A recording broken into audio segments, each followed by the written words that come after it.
구원상담 1번째 에스겔 28장 1절 말씀. 여호와의 말씀이 또 내게 임하여 가라사대. 오늘 에스겔에게 어떤 말씀이 임하셨을까요? 에스겔 28장 2절 말씀.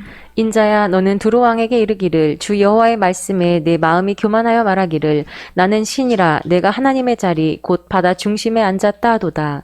내 마음이 하나님의 마음 같은 채 할지라도 너는 사람이요 신이 아니오늘. 인자야 하는 말은 사람의 아들아 이렇게 부르신 거예요. 여러분은 하나님께서 어떻게 부르시면 좋겠어요? 그냥 이름 불러주시면 좋겠어요? 성경에서 부르신 이름 중에 종아, 아들아, 딸아, 인자야, 소자야 이렇게 부르시기도 하셨어요. 두로는 바위란 뜻이에요. 먼저 역사적으로 한번 살펴볼까요? 두로는 시돈 남방 약 40km 지점에 위치한 지중해 연안 도시 국가인데 이스라엘의 아셀 지파 북쪽 접경지대에 위치하고 있어요. 역사적으로 두로는 이스라엘의 가나안 정복 당시 이미 견고한 도시국가 형태를 갖추고 있었는데 BC 10세기경에 두로 왕 히람은 항구에서 지중해 쪽으로 738m 떨어진 곳에 4제곱킬로미터의 안반을 요새화하여서 나라의 기틀을 마련하였어요. 요새화는 군사적으로 중요한 곳에 건설한 방어시설을 말해요. 또한 다윗과 솔로몬 시대에는 이스라엘과 우호 조약을 맺고 성전 건축에 필요한 백향목을 비롯한 건축 자재와 목공, 석공 등 기술자를 지원하였어요. 그 후 아수르의 살만 에셀 3세, 디글랏 빌레셀 3세, 살만 에셀 5세, 에살 핫돈 왕의 공격을 수없이 받고 항복하여 이제 조공을 바치다가 BC 572년경 바벨론 왕 느부갓네살의 14년에 걸친 공격으로 국군이 극도로 쇠약해졌는데 그 후 BC 333년경 헬라의 알렉산더에게 멸망당했어요. 이때 알렉산더는 길이 800m, 폭 60m의 방파제를 쌓아 7개월 동안 공격한 끝에 난공불락의 요새 두로를 함락시켰고 2000여 명의 지도자의 목을 자르고 주민 3만 명을 노예로 삼았어요. 신학시대에는 예수님께서 이곳을 방문하셔서 복음을 전하셨어요. 바울의 전도 여행에도 중간 기착지가 되기도 하였어요. 오늘날 수로로 이제 불리는데 인구는 10,000여 명 정도 사는 소도시라고 해요. 문화적으로 보면 두로를 대표하는 산물은 자주색 옷감이었는데 당시 염색 산업이 전무하다시피 한 상황에서 자주색 옷감은 애굽, 구브로, 로도, 시실리, 북아프리카 등지로 수출되었고 이 외에도 목재, 밀, 기름, 포도주, 금속, 말 등은 두로의 주요 수출품이었어요. 심지어 두로는 여러 나라를 식민지로 삼고 노예들을 데려와 다른 나라에 내다 팔기도 했대요. 또 헬라 북쪽 트라케 금강은 두로의 국부를 한층 높여주었어요. 그래서 성경에서도 두로 사람들은 세상에서 존귀한 자로 불렸고 스가랴 선지자는 두로 사람들이 은을 티끌같이 금을 거리에 진흙같이 쌓았다고 했어요. 에스겔 27장에는 번성기 때의 두로가 무역하던 대상국의 나라 이름과 상품들이 상세히 언급되고 있는데 어느 날 하나님께서 에스겔에게 두로 왕에게 가서 하나님께서 주신 말씀을 전하라고 하셨어요. 오늘 본문 말씀에서 주 여호와의 말씀에 내 마음이 교만하여 말하기를 나는 신이라 내가 하나님의 자리 곧 바다 중심에 앉았다 하도다. 내 마음이 하나님의 마음 같은 치 할지라도 너는 사람이요 신이 아니하늘. 마음 중심이 신의 자리에 앉아 있는 것은 한마디로 교만의 극치지요. 그런데 어떻게 신의 자리에 앉아 있을 수 있을까요? 여기서 하나님 자리를 바다 중심에 앉았다고 했지요. 하나님 자리가 왜 바다 중심일까요? 바다에서 나오는 것이 많고 바다에 수은하는 것도 많지요. 바다를 통해 무역을 한다면 많은 수확을 얻겠지요. 근데 두로왕이 무역이 왕성해지고 부강해지니까 마음이 교만해졌어요. 이렇게 잘 살게 된 것이 다 자기가 잘해서 그런 것처럼 이게 생각하고 하나님인 채 행세했어요. 하나님은 중심을 보시기 때문에 그 마음이 교만한지 겸손한지 다 아셔요. 꿈나무들, 이렇게 부강하게 된 것은 곧 누구의 은혜인가요? 하나님의 은혜지요. 진정으로 하나님께 모든 영광을 돌리고 감사하고 있는지 불꽃 같은 눈동자로 감찰하고 계셔요. 감사하면 더 감사한 일을 더 크게 더 많이 주셔요. 감사하지 않고 자기가 한 것처럼 교만해지면 있는 것도 다 빼앗기게 돼요. 나라가 잘 되고 부강하게 될수록 우리는 무엇을 해야 할까요? 하나님께 예배 성공하는 것이 하나님의 은혜를 감사하는 거예요. 그러면 계속해서 태평성대를 누리게 하시고 하늘의 지혜를 주셔서 명성과 칭찬을 받게 해주셔요. 잘 될 때에 더욱 예배 성공하면 탄탄대로가 열려요.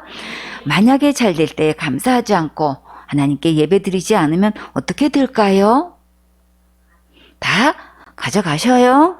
그러니까 있을 때 잘하고 하나님 외에 마음 빼앗기면 안 되겠지요. 예배 실패하면 모든 것을 잃어버리게 돼요. 왜 그럴까요? 모든 좋은 것은 누구로부터 오나요? 하나님부터 오지요. 모든 좋은 것이 하나님 안에 있는데 하나님을 떠나면 축복도 다 떠나는 것은 당연하지요. 두로왕은 어떻게 했는지 자세히 상고해보고 우리가 교훈을 삼아야겠지요. 좋은 예화의 주인공이면 우리가 본받으면 되고 나쁜 예화의 주인공이면 반면교사 삼으면 돼요. 에스겔 28장 3절 말씀. 네가 다니엘보다 지혜로워서 은밀한 것을 깨닫지 못할 것이 없다 하고. 성경에서 지혜로운 인물 하면 다니엘이 뽑혔지요. 다니엘은 정말 잘 될 때도 예배 성공한 축복의 주인공이에요. 다니엘은 바벨론 포로 생활에서도 예루살렘을 향하여 창문을 열고 하루 3번씩 기도했지요.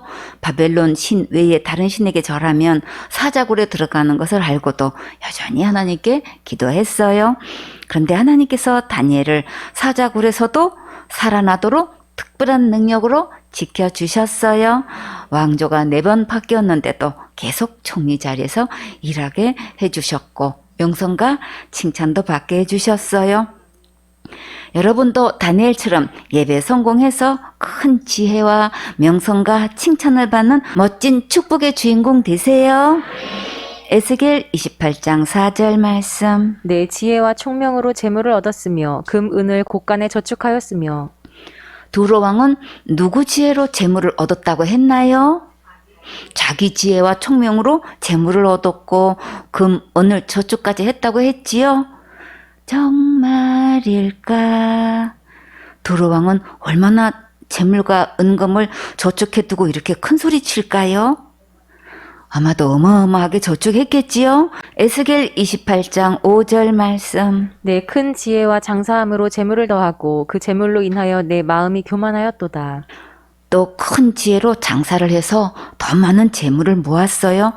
그런데 재물을 많이 모은 것이 잘못인가요? 그것은 아니지요. 그러면 무엇이 문제인가요?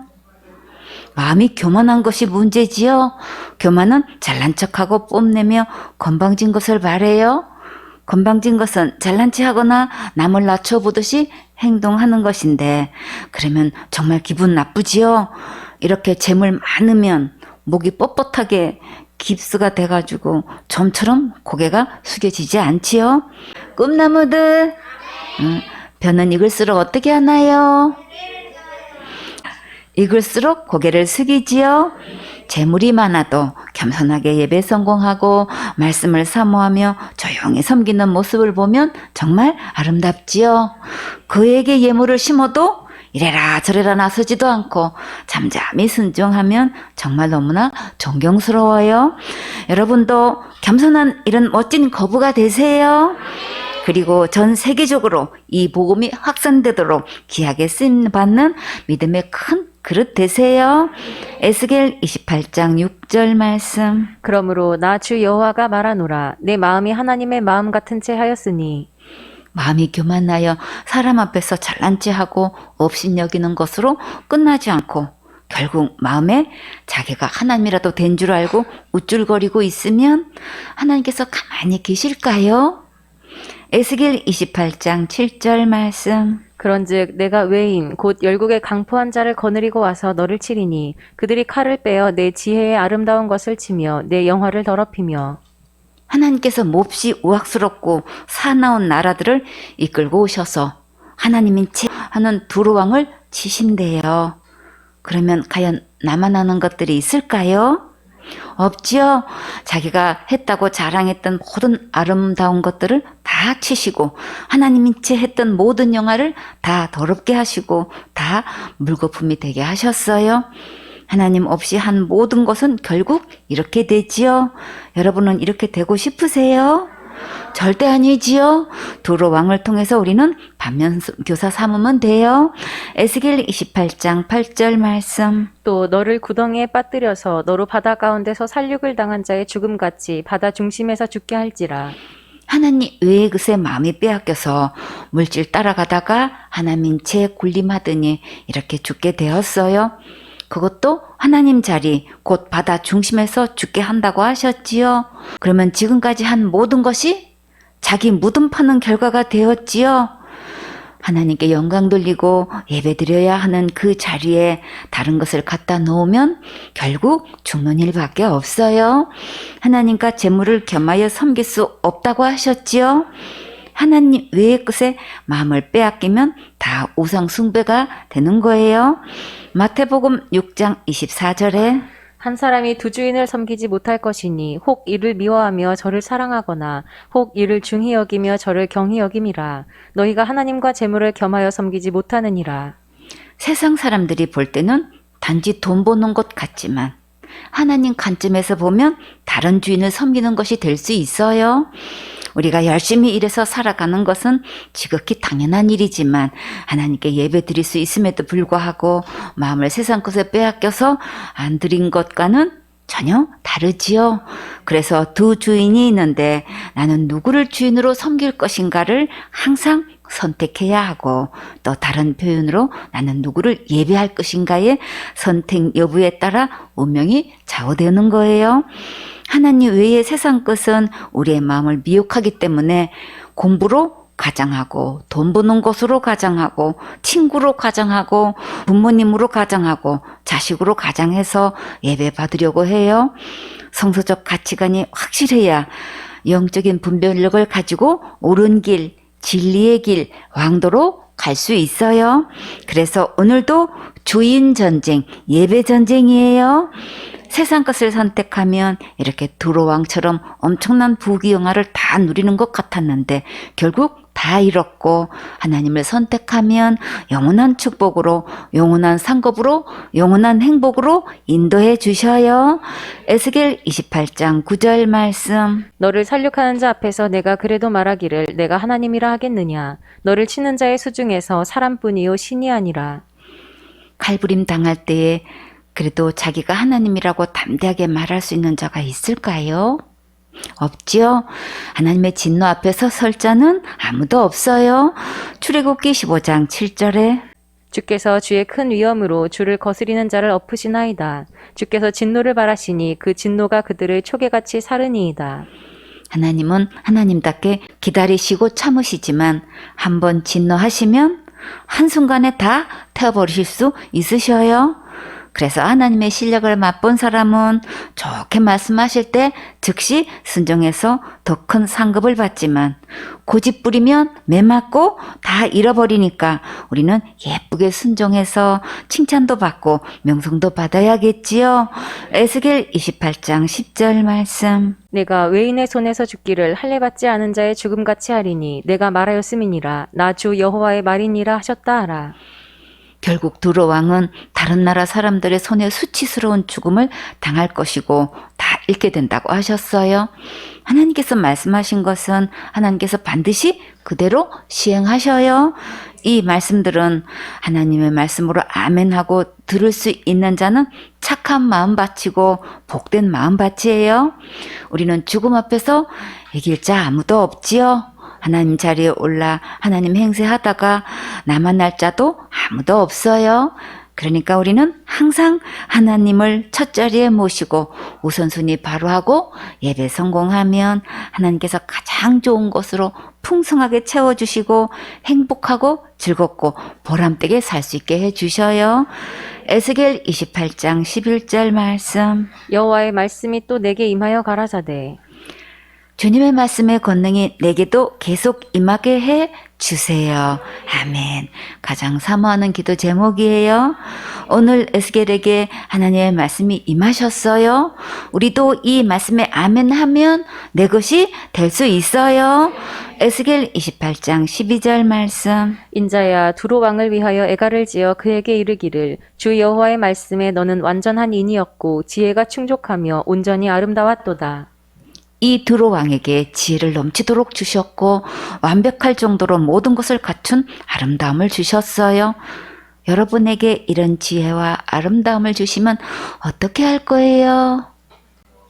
하나님께 예배 드려야지요. 주와 복음을 위해 귀하게 쓰임 받으면 정말 최고로 좋겠지요.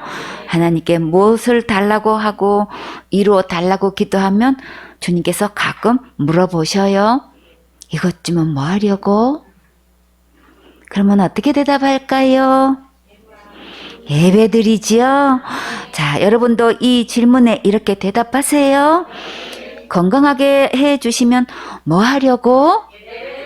예배드려요. 날씬하게 해주면 뭐 하려고? 예배드려요. 예쁘게 해주면 뭐 하려고? 예배드려요. 아름답게 해주면 뭐 하려고? 예배드려요. 공부 잘하게 해주면 뭐 하려고? 예배드려요. 돈 많이 벌게 해주시면 뭐 하려고? 심어요. 시집가게 해주시면 뭐 하려고? 장가가게 해주시면 뭐 하려고? 애기 낳게 해주시면 뭐 하려고? 필요한 거 공급해 주시면 뭐 하려고? 예배드려요. 하나님께서 어떤 축복을 해주셔도 우리는 예배 성공해서 하나님께 영광을 돌려야겠지요.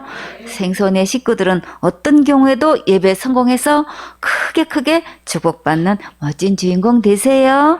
에스겔 28장 13절 말씀. 내가 옛적에 하나님의 동산 에덴에 있어서 각종 보석 곧 홍보석과 황보석과 금강석과 황옥과 홍마노와 창옥과 청보석과 남보석과 홍옥과 황금으로 단장하였었으며 내가 지음을 받던 날에 너를 위하여 소고와 비파가 예비되었었도다. 여기서 옛적은 언제일까요? 창세기에도 에덴 동산이 있었지요. 아담과 하와가 있었던 에덴 동산과 같은 곳일까요? 하늘의 성전이 있고 그 식양을 따라 땅의 성전도 지으셨지요. 히브리서 8장 5절에 저희가 섬기는 것은 하늘에 있는 것의 모형과 그림자라. 모세가 장막을 지으려 할 때에 지시하심을 얻음과 같으니 가라사대 삼가 모든 것을 산에서 내게 보이던 본을 조차 지으라 하셨느니라. 모세가 시내산에서 하나님의 지시대로 하늘에 있는 성전을 보이시고 그 모형대로 그 본을 따라서 짓게 하셨어요. 역대상 28장 19절에 다윗이 가로되 이 위의 모든 것의 식양을 여호와의 손이 내게 임하여 그려 나로 알게 하셨느니라. 다윗에게 하나님의 손이 임하셔서 성전의 모든 식양을 그려 주셨어요. 하나님께서 에덴 동산을 창설하시고 아담에게 다스리게 하셨는데 이 에덴 동산도 하나님의 에덴 동산과 같게 만드셨겠지요. 하나님의 에덴 동산이 새롭게 보였어요. 하나님의 에덴 동산에는 각종 보석이 엄청나게 많았는데 홍보석과 황보석과 금강석과 황옥과 홍마노와 창옥과 청보석과 남보석과 홍옥과 황금이 있어요. 루시퍼 천사를 완벽하게 만드시고 이런 온갖 보석으로 달린 옷을 입혀주셨어요. 여러분도 이런 옷 한번 입어보고 싶지요? 이런 옷은 가격이 얼마나 될까요? 값이 엄청나겠지요? 이 화려한 옷을 입히시고 기름을 부어주실 때 악기를 동원해서 빵빠레가 울려 퍼지게 하셨어요. 에스겔 28장 14절 말씀. 너는 기름 부음을 받은 덮는 그룹이며 내가 너를 세움에 내가 하나님의 성산에 있어서 화강석 사이에 왕래하였었도다. 여기서 너는 누구일까요? 루시퍼 천사지요. 루시퍼 천사는 특별히 기름을 부음받은 최고의 위치한 그룹에 속했어요. 천사들 중에서 가장 높은 직에 두신 거예요.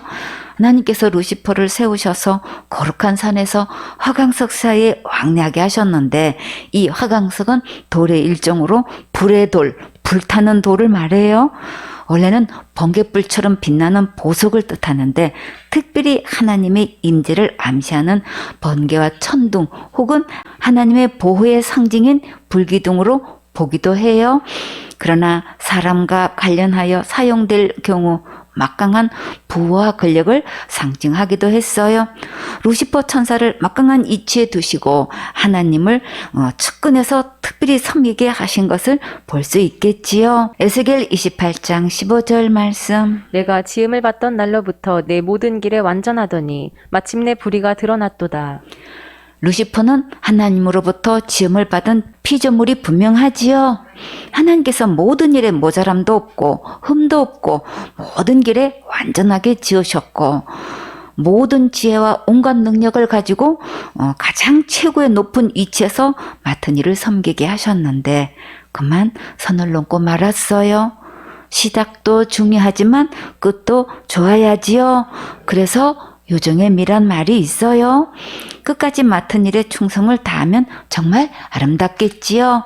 꿈나무들, 맡은 자의 구할 것은 무엇인가요? 충성이지요. 하나님께서 최고의 자리에서 온갖 좋은 것을 다 누리게 하셨는데 딴 욕심 부리면 안 되겠지요. 그러니까 있을 때 잘하고 변하지 말고 그 은혜를 잊지 말아야지요. 다 같이 그 은혜를 잊지 말고 루시퍼가 거룩하신 하나님 앞에서 이렇게 불의가 드러났으니 이제 어떻게 될까요? 에스겔 28장 16절 말씀. 내 무역이 풍성함으로 내 가운데 강포가 가득하여 내가 범죄하였도다. 너 덮는 그룹아, 그러므로 내가 너를 더럽게 여겨 하나님의 산에서 쫓아내었고 화광석 사이에서 멸하였도다. 무역이 번창하니까 마음이 돌변해서 몹시 우악스럽고 사나워져서 무고한 백성들을 단합했어요. 지금까지 루시퍼를 보호하던 그룹 천사들이 있었는데 그들이 성산에서 루시퍼를 쫓아내었어요. 그리고 불타는 돌 화강석 사이에서 멸망으로 몰아넣었어요. 이 말씀은 루시퍼를 높은 직위에서 끌어내었다는 말씀이에요. 에스겔 28장 17절 말씀. 내가 아름다움으로 마음이 교만하였으며 내가 영화로움으로 내 지혜를 더럽혔으며 내가 너를 땅에 던져 열왕 앞에 두어 그들의 구경거리가 되게 하였도다.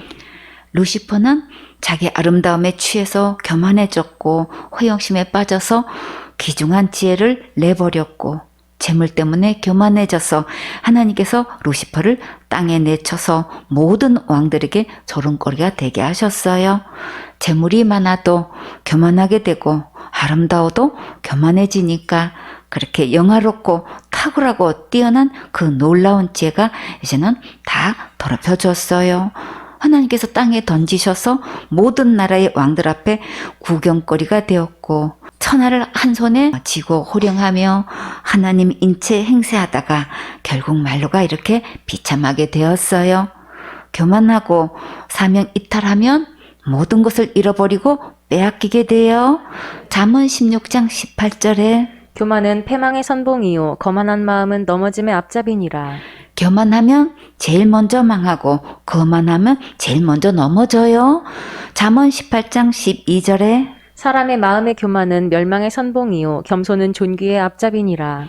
교만하면 곧 넘어지고 멸망하지만 겸손하면 가장 존귀함을 받는 멋진 주인공이 될 수 있어요. 꿈나무들, 우리는 이제 어떻게 해야 될까요? 항상 겸손해야겠지요.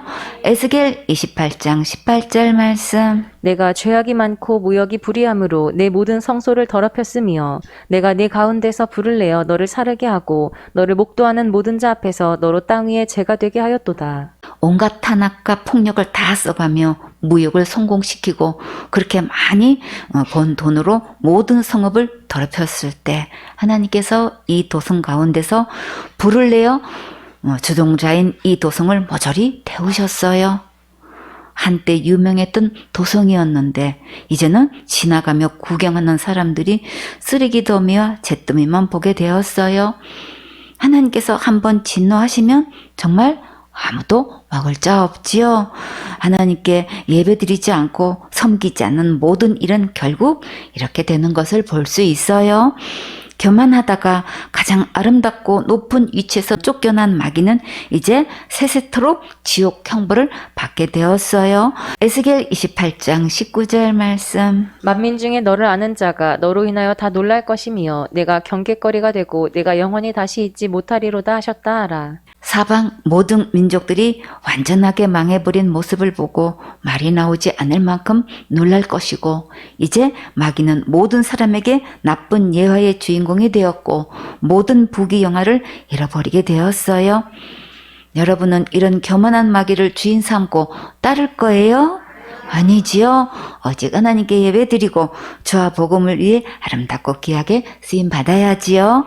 생선의 식구들은 오직 하나님께만 예배드리고 하나님께 영광 돌리는 멋진 주인공 되세요.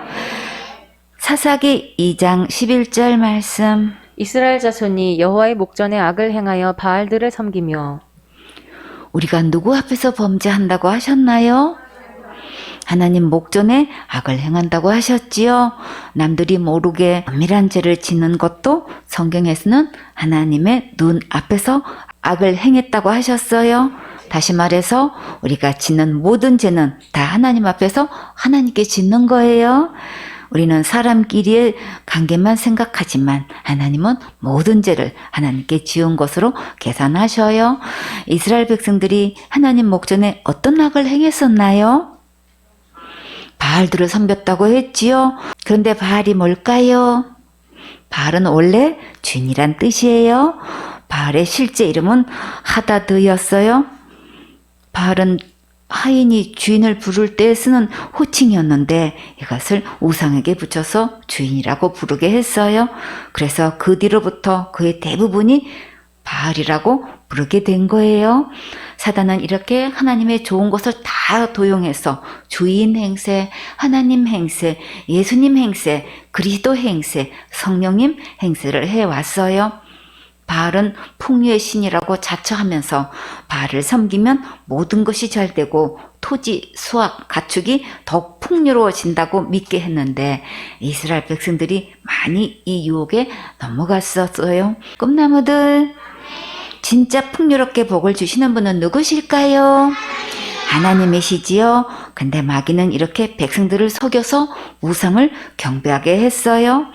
바알을 숭배할 때 그 신전에는 남녀 사제가 많이 있었는데 성경에서는 그들을 창기라고 했어요. 그들과 관계를 하면 토지, 수확, 가축이 더욱 풍요로워진다고 해서 백성들이 극도로 문란해졌어요. 그리고 그것도 모자라서 자기 자녀를 몰래에게 제물로 바쳐서 불로 지나가게 했고 우상의 양손에 불로 달궈서 그 위에 아이를 올려놓고 죽게 했어요. 정말 너무나 끔찍하고 잔인한 방법으로 자녀를 제물로 드리게 해서 하나님의 진노를 격발시켰어요. 부모가 자식에게 어떻게 이렇게 악을 행할 수 있을까요? 과연 그 원인은 어디에 있을까요? 하나님을 버리고 사탄을 숭배하기 때문에 속아서 그런 악한 짓을 하고 있는 거예요. 사사기 2장 12절 말씀. 애굽 땅에서 그들을 인도하여 내신 그 열조의 하나님 여호와를 버리고 다른 신 곧 그 사방에 있는 백성의 신들을 쫓아 그들에게 절하여 여호와를 진노하시게 하였으되 애굽 땅에서 인도하여 내신 여호와가 누구신가요? 우주 만물을 창조하시고 사람을 만드신 하나님이시지요. 그런데 왜 애굽에서 인도하여 내신 하나님이라고 말씀하셨을까요? 진짜 애굽의 노예 생활에서 인도하여 내셔서 약속하신 가나안 땅에서 살게 하셨지요. 이 애굽은 세상을 의미하고 가나안은 풍성한 땅, 천국을 상징해요. 죄악으로 간영한 세상에서 죽어가는 우리를 천국으로 인도하시려고 하나님께서 친히 찾아오셨어요. 약속하신 젖과 꿀이 흐르는 풍성한 가나안 땅에 살 수 있도록 크신 은혜로 인도해 주셨는데 이스라엘 백성들은 그 하나님을 버리고 사방에 있는 다른 신들을 섬기며 온갖 죄악을 다 저질렀지요. 백성들이 애굽의 노예 생활에서 인도하여 내신 하나님을 마땅히 경배하고 예배드려야 하는데 이렇게 하나님을 떠나서 다른 신들에게 절함으로 하나님을 진노케 했어요. 사방의 다른 신들이 곧 누구인지 볼까요? 사사기 2장 13절 말씀. 곧 그들이 여호와를 버리고 바알과 아스다롯을 섬겼으므로. 바알은 히브리어로 주인이란 뜻인데 일반적으로 집, 가축, 재물, 성읍의 소유주를 주인이라고 하지요. 또 부인을 소유한 자를 주인이라고 했고 꿈꾸는 자를 주인이라고 했는데 어느 날 가나안 땅에 우상의 이름으로 불려졌어요. 꿈나무들.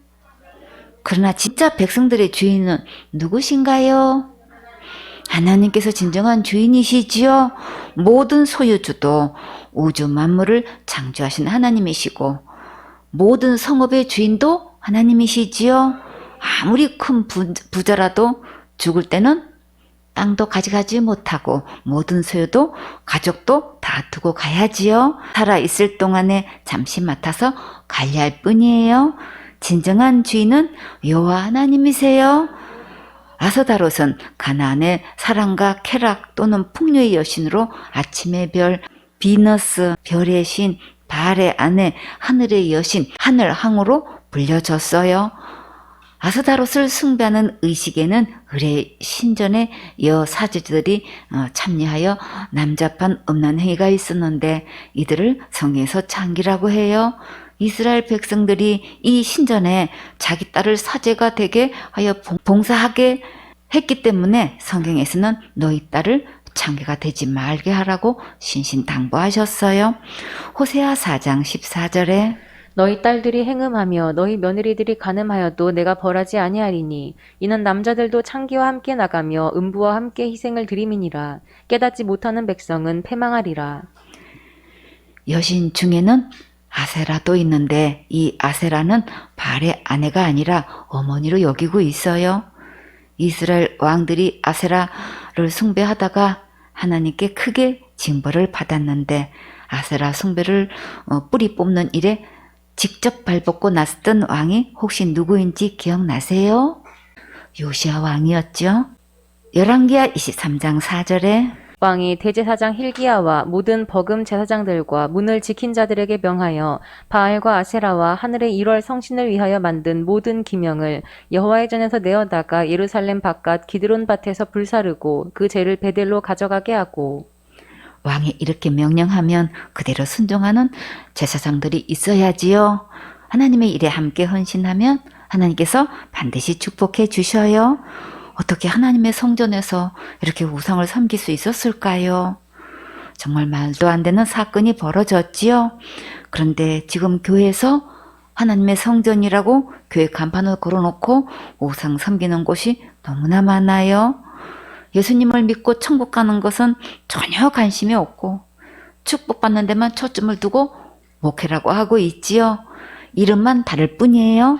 여호와 하나님께만 예배드려야 하는데 바알이다, 아세라다, 하늘의 일을 성신이다 하고 숭배하고 있어요. 영혼을 지옥 갈 모든 죄에서 구원받도록 목회를 해야 하는데 갖가지로 다른 사역을 하고 있지요. 내가 지금 하고 있는 이 사역을 통해 이 말씀을 듣고 영혼들이 과연 천국 갈 수 있는지 돌아보세요. 열왕기하 23장 5절에 옛적에 유다 왕들이 세워서 유다 모든 고을과 예루살렘 사면 산 땅에서 분향하며 우상을 섬기게 한 제사장들을 패하며 또 바알과 해와 달과 12궁성과 하늘의 모든 별에게 분향하는 자들을 패하고. 하나님의 성전에도 우상이 가득하고 유다 모든 고을과 예루살렘 사면에서도 우상을 섬기고 있었어요. 만왕의 왕 되신 예수님께서 심판하러 오시기 전에 내 안에 있는 모든 우상들을 다 버려야겠지요.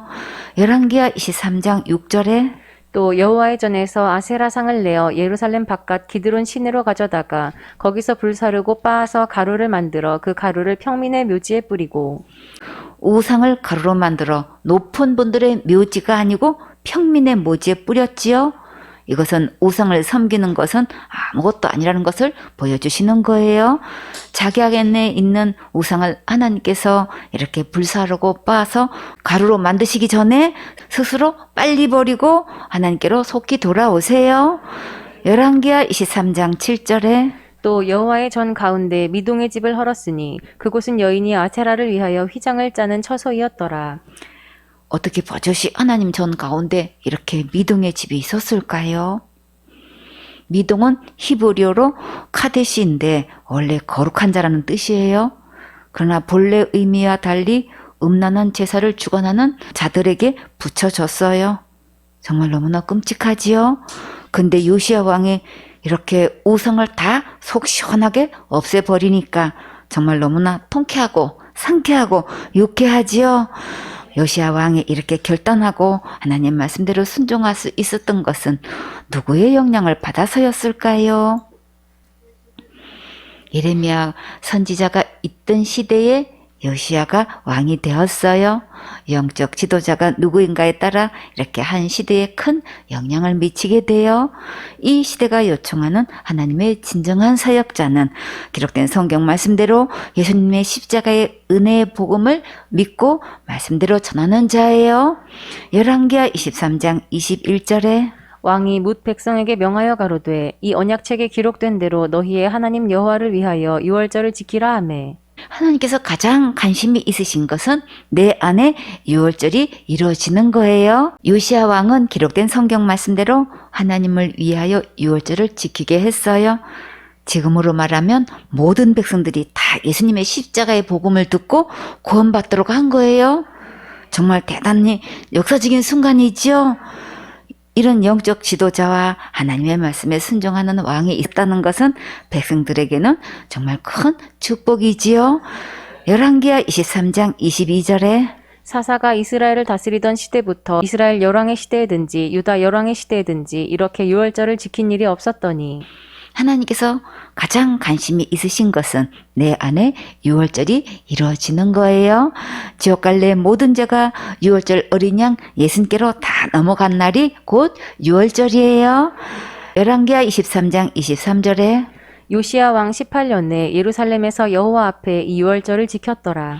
하나님께서 요시야 왕이 하나님 앞에서 이 유월절을 지킨다는 것을 만천하에 알리셨지요. 여러분의 이름도 마음의 유월절이 이루어진 자는 다 이렇게 기록하시고 기념하셔요. 열왕기하 23장 24절에 요시야가 또 유다 땅과 예루살렘에 보이는 신접한 자와 박수와 드라빔과 우상과 모든 가증한 것을 다 제하였으니 이는 대제사장 힐기야가 여호와의 전에서 발견한 책에 기록된 율법 말씀을 이루려 함이라. 요시야는 구절구절 하나님의 말씀대로 이루려고 철저히 순종하는 것을 볼 수 있지요. 절대 내 생각대로가 아니고 내 교단과 내 신학과 내가 믿는 학설대로가 아니라 말씀대로 해야겠지요. 열왕기하 23장 25절에 요시야와 같이 마음을 다하며 성품을 다하며 힘을 다하여 여호와를 향하여 모세의 모든 율법을 온전히 준행한 임금은 요시야 전에도 없었고 후에도 그와 같은 자가 없었더라. 이렇게 하나님 말씀대로 순종한 임금이 요시야밖에 없었어요. 이와 같이 기록된 성경 말씀대로 예수님의 십자가의 복음을 철저히 전하는 데는 생수원회밖에 없더라. 이렇게 하나님께 이런 칭찬을 받아야겠지요. 분명한 예수님의 십자가의 복음을 모든 교회가 다 전해서 교인들이 다 구원받았으면 정말 좋겠지요. 역대하 35장 25절에 예레미야는 저를 위하여 애가를 지었으며 노래하는 남자와 여자는 요시야를 슬피 노래하니 이스라엘의 규례가 되어 오늘날까지 이르렀으며 그 가사는 애가 중에 기록되었더라. 요시야가 전장에서 죽었을 때 예레미야가 너무나 마음 아파서 슬피 울면서 노래했어요. 이런 왕들이 오래 살아서 하나님께 예배드렸으면 정말 좋았을 텐데 정말 너무나 안타깝지요. 생손의 식구들은 예수님 오실 때까지 오직 예수님의 십자가의 은혜 복음을 전해서 영혼들이 구원받고 천국 가도록 전심전력을 다해 충성해야겠지요. 가나안 백성들이 이렇게 바알과 아스타롯을 섬기고 있었는데 이스라엘 백성들이 하나님을 떠나서 바알에게 부속되어 똑같이 숭배하게 되었어요. 이렇게 하나님을 떠나서 바알을 섬기게 되면 하나님께서 가만히 보고만 계실까요? 여러분 같으면 그냥 두겠어요? 아니지요. 사기 2장 14절 말씀. 여호와께서 이스라엘에게 진노하사 노력하는 자의 손에 붙여 그들로 노력을 당케 하시며 또 사방 모든 대적의 손에 파심에 그들이 다시는 대적을 당지 못하였으며 때를 지어 사랑과 재물을 노략질하는 자들을 하나님께서 붙이셔서 노력당하게 하시고 사방에서 대적하는 자들이 몰려와 해하게 하셨어요. 하나님을 떠나 이렇게 다른 신을 섬기면 결국 모든 것을 다 빼앗기게 돼요. 하나님께서 왜 이렇게 하실까요? 다 같이 사랑하니까 하나님께로 돌아오라고 하시는 거예요. 만약에 백성들이 돌아오지 않으면 어떻게 될까요? 마귀 따라 지옥 가니까 이렇게 해서라도 하나님께로 돌아오게 하셔서 제사함 받고 영원한 천국으로 인도하시려는 하나님의 크신 사랑이에요. 어느 누구를 막론하고 하나님을 떠나서 하나님의 말씀에 순종하지 않고 세상 따라가면 그것은 분명히 죄이고 지옥 갈 수밖에 없는 멸망의 길로 가는 거예요. 그래서 가장 행복한 사람은 제사함 받고 예배 성공해서 하나님 말씀에 순종하는 자예요. 그러면 세상에 줄 수 없는 큰 평안과 기쁨과 행복을 누릴 수 있어요. 사사기 2장 15절 말씀. 그들이 어디를 가든지 여호와의 손이 그들에게 재앙을 내리심에 곧 여호와께서 말씀하신 것과 같고 여호와께서 그들에게 맹세하신 것과 같아서 그들의 괴로움이 심하였더라. 하나님을 떠나 살면 어디서 무엇을 해도 되는 일이 없어요. 뒤로 넘어져도 코가 떼진다는 말이 있지요. 예상치 못한 엉뚱한 사건들이 터지고 불행한 사고가 나고 갑자기 큰 병으로 심한 괴로움을 받게 되면 정말 정신이 하나도 없겠지요. 이렇게 되면 사는 게 아니겠지요. 왜 그럴까요? 마귀 안에는 악한 것들만 가득 있어서 전혀 우리 마음에 진정한 행복을 줄 수 없어요. 이제 더 이상 속지 말고 세월 낭비, 시간 낭비, 건강 낭비, 물질 낭비, 관계 낭비하지 마세요. 우리는 처음부터 하나님께 예배드리며 행복하게 살 수 있도록 지으심을 받았기 때문에 진정한 평안과 행복과 형통과 평탄과 모든 좋은 것은 다 하나님 안에 있어요. 하나님께 예배드리고 믿음으로 훈련받으며 순종하고 자라가는 모습은 정말 아름답지요. 하나님께 예배드리지 않는 것은 가장 악한 것이고 큰 죄악이고 불행이고 괴로움이고 고생이에요. 하나님께 드리는 예배를 희생시키면 결국 아무것도 얻는 게 없어요. 그러나 하나님께 예배 성공하고 하나님 말씀대로 순종하면 가장 최고로 행복하고 즐겁고 평안해요. 시편 34편 10절에 젊은 사자는 궁핍하여 줄일지라도 여호와를 찾는 자는 모든 좋은 것에 부족함이 없으리로다. 이제부터 하나님을 사모하고 간절히 찾으세요. 하나님께 돌아와서 예배 성공하면 세상에 줄 수 없는 모든 좋은 것으로 넘치도록 부어주셔요. 생손의 식구들은 모두 하나님께 예배 성공해서 가장 최고로 축복받고 영광 돌리는 멋지고 행복한 주인공 되세요. 아멘.